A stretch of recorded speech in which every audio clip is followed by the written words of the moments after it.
Sir నమస్తే sir. నమస్తే. Sir చూసుకోవచ్చు ఇప్పుడు జూబ్లీ నియోజకవర్గం నుంచి 3 పార్టీలు హోరాహోరీగా నడుస్తాయి. ఈసారి ఎవరు సింహాసనం ఎక్కబోతున్నారు జూబ్లీ నుంచి అంటే ఏం చెప్తారు? కాంగ్రెస్ పార్టీ గవర్నమెంట్లో ఉన్నది. పేద ప్రజలకు న్యాయం జరగాలంటే నవీన్ను గెలిపిస్తే బాగుంటుంది అనేది మా అందరి కోరిక, పేద ప్రజల కోరిక. అంటే వాళ్ళు అంటున్నారు కదా, ఒక పక్కన చూస్తే వాళ్ళు వచ్చినా కూడా ఏమి చేయలేరు, మేము అధికారంలోకి వస్తే అన్నీ చేస్తామని చెప్పేసి బీఆర్ఎస్ ఎన్నడూ ఏం చేసిండ్రు? 10 ఏళ్ళు వాళ్ళకు పబ్లిక్ అవకాశం ఇచ్చింది. ఎవరికి ఏం చేసిండ్రు? ఉన్న భూములు అమ్ముకున్నారు కదా అందరి. పేదవాళ్ళ ఈ ఊళ్ళల్లో పోతే తెలుస్తుంది ఎవరి భూములు అమ్ముకున్నారు. హైదరాబాద్లో ఉన్న వాళ్ళకు హైదరాబాద్లో కొన్ని సీట్లు వచ్చినంత మాత్రాన వాళ్ళది ఏం నడుస్తుంది చెప్పండి? అనుకోవచ్చు. మనం ఏదో ఇక్కడ చూస్తే ఆల్రెడీ వాళ్ళు పక్క గోపీనాథ్ గారు కూడా చనిపోయారు.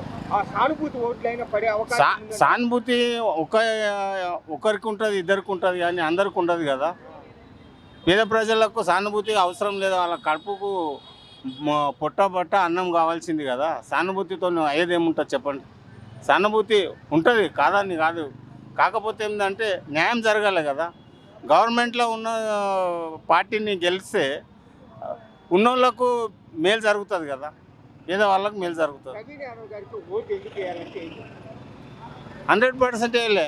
గవర్నమెంట్ ఉన్నది, కొత్త యువ నాయకుడు పనిచేసే వ్యక్తి కాబట్టి.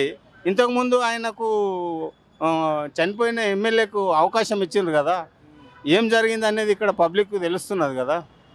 కాబట్టి నవీన్ యాదవ్ యువకుడు కాబట్టి గెలిపిస్తే బాగుంటుంది అనేది అందరి కోరిక. గెలుస్తున్నాడు కూడా, అసెంబ్లీకి పంపిస్తారు జనం.